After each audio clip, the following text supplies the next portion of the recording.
Beijing is the capital of 6 dynasties. Combined nomadic culture, wheat-growing culture, and rice-cultivating culture together, Beijing formed its own very unique culture. Preserved the biggest Tibetan Buddhism temple, Yonghe Lama Temple in the city, and Prince Gong's mansion, the most intact prince mansion from Qing dynasty. Beijing holds its unparalleled historical values. Beijing is famous for its unique capital taste. Among them are the mysterious old places of those princes and chancellors, which attract hundreds of thousands of tourists to Beijing. One of them is Genghis Khan from Turkey. Is so amazed by Beijing's royal mansions, which is called Wangfu in Chinese.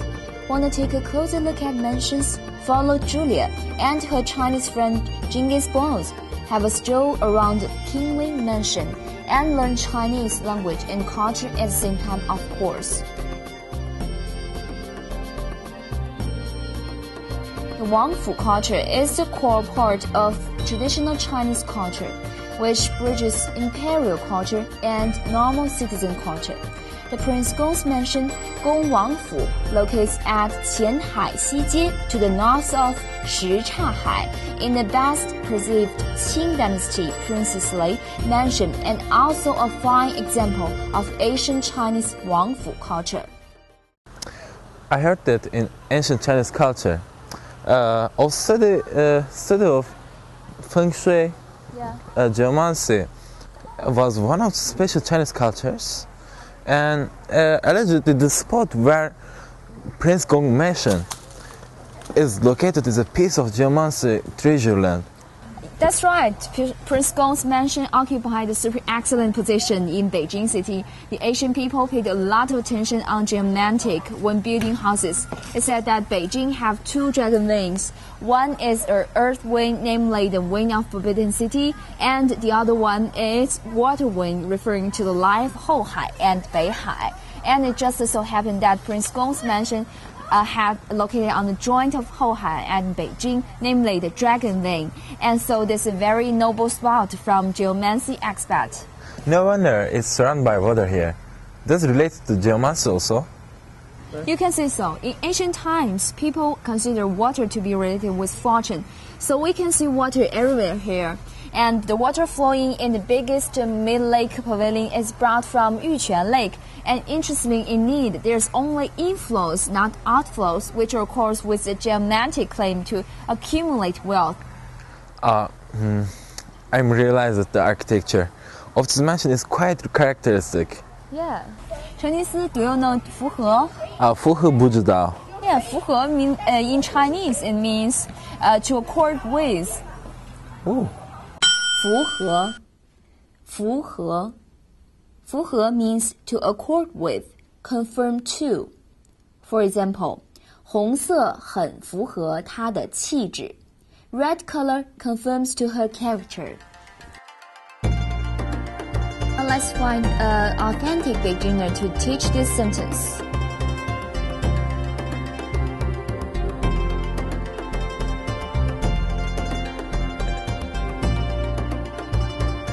红色很符合她的气质。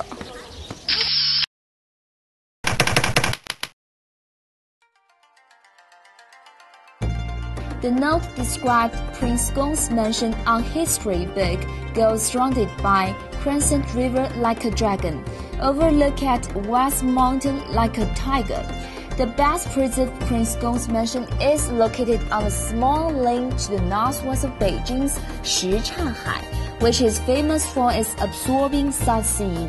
The mansion was originally the private residence of He Shen, a member of the imperial guard of Qing dynasty Emperor Qianlong, and it was constructed around the year of 1776. Before long, He Shen was promoted to a position normally occupied by the most experienced officials, enabling him to acquire great wealth. The aging Qianlong did nothing to curb He Shen's corruption, but his successor, Emperor Jiaqing, had He Shen executed, and his poverty was confiscated. Eventually, around the year of 1850, The mansion was passed to Prince Gong, and it is his name that was to become that of the mansion. Absolutely. Its design is so brilliant and marvelous. Look, here we are at Yin'an Palace. Yeah, Yan Palace and Jiahe Hall are the two main buildings of the middle part. The colorful glazed facing tile, Liu Li Wan, and was a symbol of noble. Yan Palace is the central building in the whole Prince Gong's mansion as the main hall in this mansion. And Yan Palace was only used when important festival and big events happened. And so it had a significant ceremonial function. In the early republic, Yan Palace main hall, along with the east and west side halls, are all burned out. So what we see now here are rebuilt later. The entrance via a convent brings you into a spacious yard. A high but graceful rockery at the center point greets you. There are mountain peaks, ponds, caves, studies, and pavilions distributed throughout the garden. The Western-style gate, the grand theatre house, and the full stair to be found in the garden are referred to as the three uniquenesses in the Prince Gong's mansion. Let's take a closer look at the gates. The gates have a special name, namely 垂花门 in Chinese, which was the symbol of Heshen's power. And on the tiles of this gate's eaves, they're inscribed the upper one design, which means million in English, and lower inscribed bats. In China, we call it 边幅, so it means 万福, means millions of good fortune. Generally, only the emperor himself could have access to this kind of ornaments, so Heshen's status back then could be obviously seen. There are 9,999 wanfu in this mansion, and a very mysterious fu style. Let me show you then. Yeah, let's check it.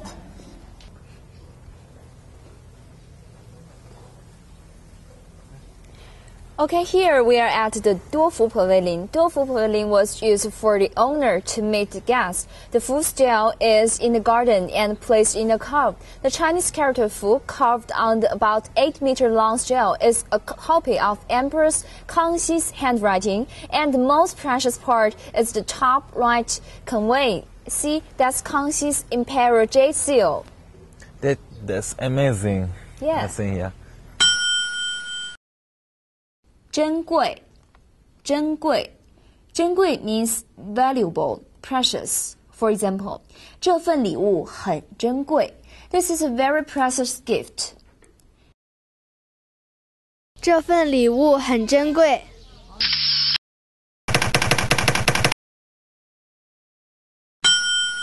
Opening hours, 8:30 to 1700.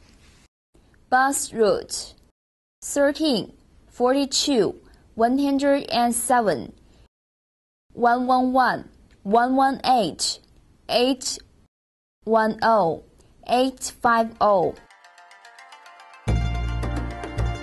It seems food culture is the soul of the whole Prince Gong's mansion. The image of bat, which is 蝙蝠 in Chinese, embedded on the windows, doors, and corridors of the mansion.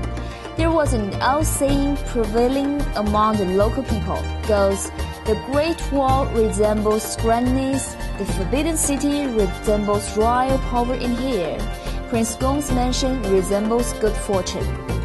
There is another royal mansion lying in the northeast of Beijing city called Yonghegong Lama Temple. Built in 1694, Yonghegong Lama Temple was originally the home of Emperor Kangxi's fourth son, Yongqing Wang, so it was called Yongqing Royal Mansion first. Though named as Royal Mansion, Yonghegong actually already became the most high-standard Buddhism temple in China. Built initially in 1694 during the Qing dynasty, this building was the residence of Emperor Yongzheng when he was just a prince. In 1722, the fourth son of Emperor Kangxi inherited the emperor's title when Emperor Kang passed away, ending his 60-year domination, which was the most long-term ruling in history. He was the later Emperor Yongzheng. he moved into the Forbidden City and left the Prince Palace. In 1744, the Qing dynasty formally changed the status of the dwelling to that of a lamasery, and so Yonhe Lamasery became the national center of Lama administration, functioned as the bridge connecting the central government and Mongolia and Tibetan areas.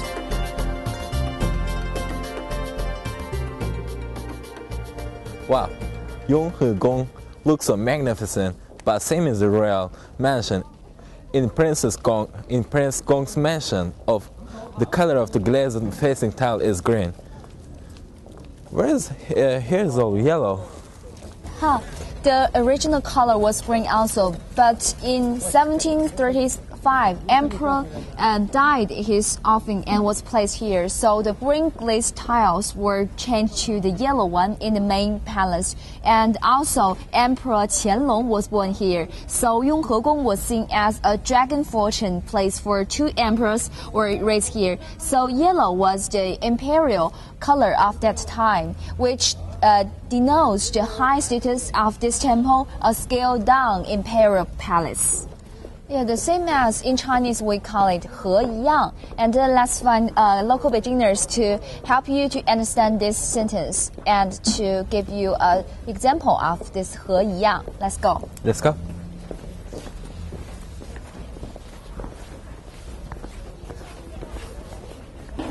和一样，和一样. It means as, or the same with. For example, 我和他一样都喜欢中国文化. I like Chinese culture the same with she does. 我和他一样都喜欢中国文化。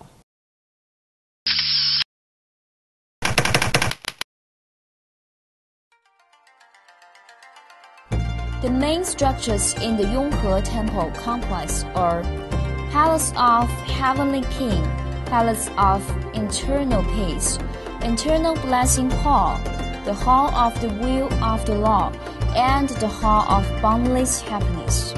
The Hall of the Wheel of the Law is extremely imposing. The overall arrangement of its plan wheel forms a cross, and the ceiling is decorated with small Lama pagodas.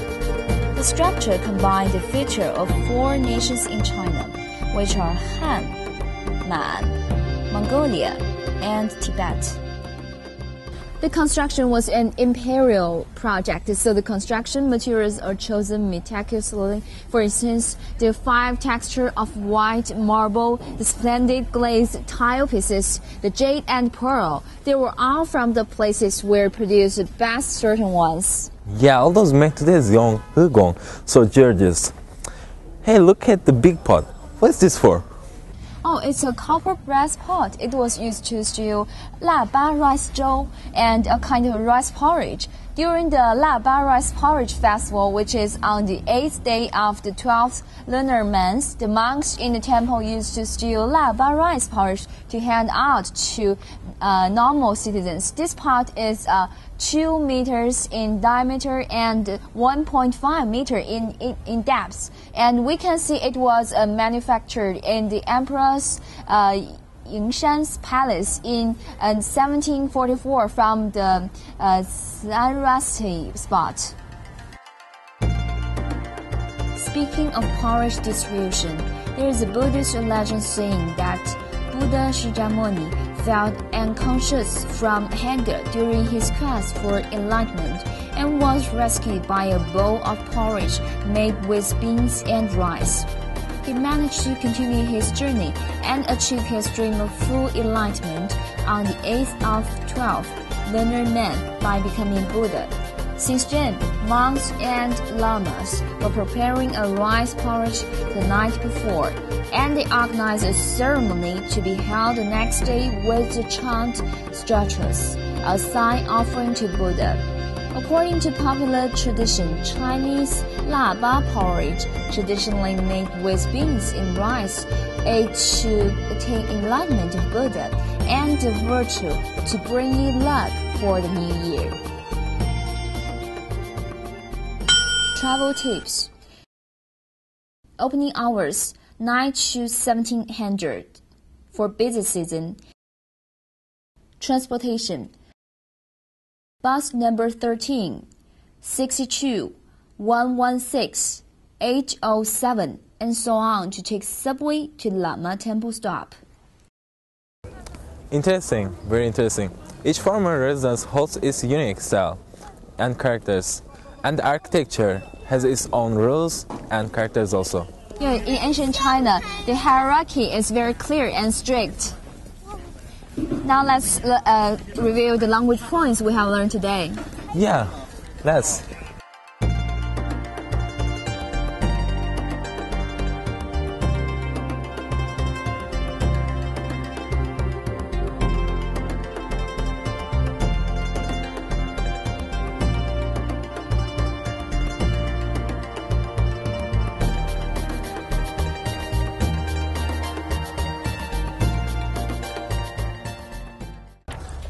Arkadaşım Julia ve arkadaşımız ve şu anda Confucius Enstitüsü için tanıtım filmi çekiyoruz. Bu ikinci günümüz. Şu anda anlamadıklarını söylüyorlar ama zaten Türkçeyi nasıl anlayacaklar, o da farklı bir şey.